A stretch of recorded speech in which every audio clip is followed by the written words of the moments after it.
నన్ను ఎత్తుకొని నా తండ్రి తర్వాత తండ్రి లాంటి వాడు చిన్నాన వైఎస్ వివేకానందరెడ్డి.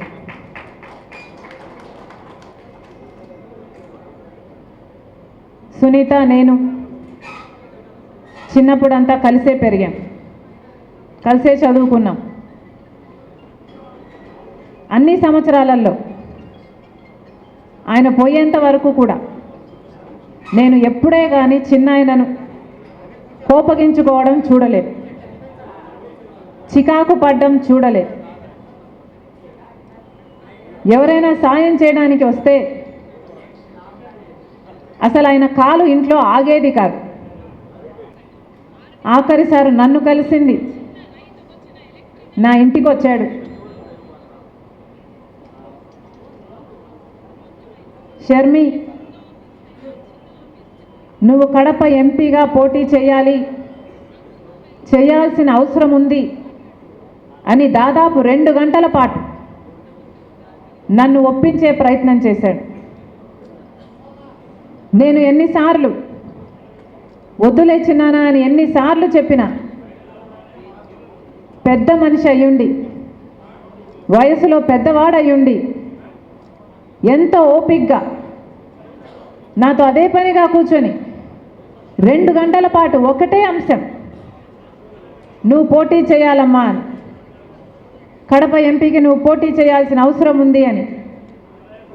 ఆఖరికి ఇంకా పెద్ద మనిషి మాట కాదనలేక అన్నీ అనుకూలిస్తే చేస్తాలే చిన్నానా అని చెప్తే తప్ప చిన్నానా ఆ రోజు లేచి వెళ్ళలేదు. అదే నేను చిన్నానను ఆఖరిగా చూసింది. ఈ రోజుకి చిన్నాన చనిపోయి 5 సంవత్సరాలు గడిచిపోయింది. రాజకీయ విషసర్పాల కోరల్లో చిక్కుకొని దుర్మార్గు పాలన చక్రాల కింద నలిగిపోతూ న్యాయం కోసం, ధర్మం కోసం పోరాటం చేస్తున్న ఒక నిప్పు లాంటి నిజం ఘోరంగా నరికి చంపడం జరిగింది. సమాజంలో పెద్ద మనిషి, సమాజంలో మంచి మనిషి డాక్టర్ వైఎస్ రాజశేఖర రెడ్డి గారి ఎంతగానో ప్రేమించిన తమ్ముడు, అలాంటి ఆయన విషయంలోనే 5 సంవత్సరాలు గడిచినా కూడా న్యాయం జరగలేదు. రోజు హత్య జరిగిన రోజు హత్య పలాని వాళ్ళు చేశారని కానీ, పలాని వాళ్ళు చేయించారు అన్న కానీ ఈ విషయాలు ఏవీ తెలిసే పరిస్థితి లేదు. కానీ ఈ రోజున హత్య చేసింది ఎవరో కాదు, బంధువులే అని అన్ని సాక్ష్యాలు వేలెత్తి చూపుతున్నాయి. గూగుల్ మ్యాప్స్ అయితేనేమి, కాల్ రికార్డ్స్ అయితేనేమి, వాంగ్మూలాలు అయితేనేమి, ఇవన్నీ హత్య చేసిన వాళ్ళు వీళ్ళు అని వేలెత్తి చూపుతున్నా ఈ రోజుటి వరకు కూడా హత్య చేసిన వాళ్లకు, హత్య చేయించిన వాళ్లకు శిక్ష పడలేదు, కేసుకు కొలికి రాలేదు, కేసు అసలు ముందడుగు వేయలేదు. ఎందుకంటే అన్నా అని పిలిపించుకున్నవాడే ఈరోజు హంతకులకు రక్షణ కల్పిస్తున్నాడు. కాబట్టి ఈ రోజు వరకు కూడా చిన్నాన విషయంలో న్యాయం జరగలేదు. బాధితులు అన్న సానుభూతి లేకపోగా, బాధితులకు భరోసా ఇవ్వాలి అన్న ఆలోచన లేకపోగా, అదే సునీత కుటుంబం హత్య చేసింది అని ఆరోపిస్తున్నారే, ఇది మీ మనస్సాక్షి అయినా ఎలా ఒప్పుకుంటుంది అని అడుగుతున్నాం. ఒకసారి అద్దం ముందు నించొని హత్య చేసింది సునీత కుటుంబమా అని ఒక్కసారి మిమ్మల్ని మీరు ప్రశ్నించుకోండి. అద్దం ఏం సమాధానం చెప్తుందో, మీ మనస్సాక్షి ఏం సమాధానం చెప్తుందో ఒకసారి మనస్సు పెట్టి వినండి.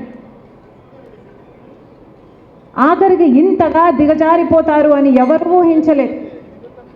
పైనేమో రాజశేఖర రెడ్డి గారి ఫోటో సాక్షిలో, పైనేమో రాజశేఖర రెడ్డి గారి ఫోటో, కిందేమో ఆయన అంతగా ప్రేమించిన, అంత నమ్మకంగా ఆయన కోసం పనిచేసిన తమ్ముడిని క్యారెక్టర్ అసాసినేషన్. ఇది న్యాయమేనా? గారు తన తోబుట్టులకు ఒక అండగా, ఒక కొండగా నిలబడలేదా? మరి జగనన్న గారు ఏం చేస్తున్నారు? న్యాయం జరగలేదు అన్న కోపం,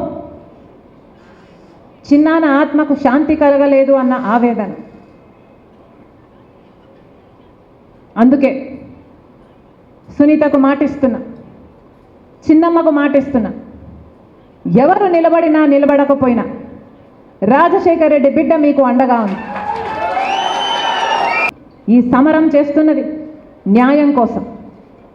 తండ్రి చావు కోసం కొట్లాడుతున్నా, న్యాయం జరగాలి అని కొట్లాడుతున్న ఒక బిడ్డ కోసం, భర్తను క్రూరాతి క్రూరంగా కోల్పోయిన ఒక విధవరాలి కోసం, చిన్నాన ఆత్మశాంతి కోసం చేస్తున్నాను. అందుకే ప్రజలందరికీ పిలుపునిస్తున్నాం. ఒక పులివెందుల ప్రజలే కాదు, ఒక కడప జిల్లా ప్రజలే కాదు, యావత్ తెలుగు ప్రజలందరూ, ఆంధ్ర రాష్ట్ర ప్రజలందరూ, తెలుగు ప్రజలందరూ ఒక నిర్ణయం తీసుకోవాలి. న్యాయం పక్షాన నిలబడాలి అని ఒక నిర్ణయం తీసుకోవాలి. నిజం పక్కన నిలబడాలి అని ఒక నిర్ణయం తీసుకోవాలి. న్యాయం గెలవాలి, ధర్మం గెలవాలి, హత్య రాజకీయాలను చీకొట్టాలి, హంతకులను కాపాడుతున్న వాళ్ళకు కూడా ఒక గుణపాఠం కావాలి, నిజం గెలవాలి.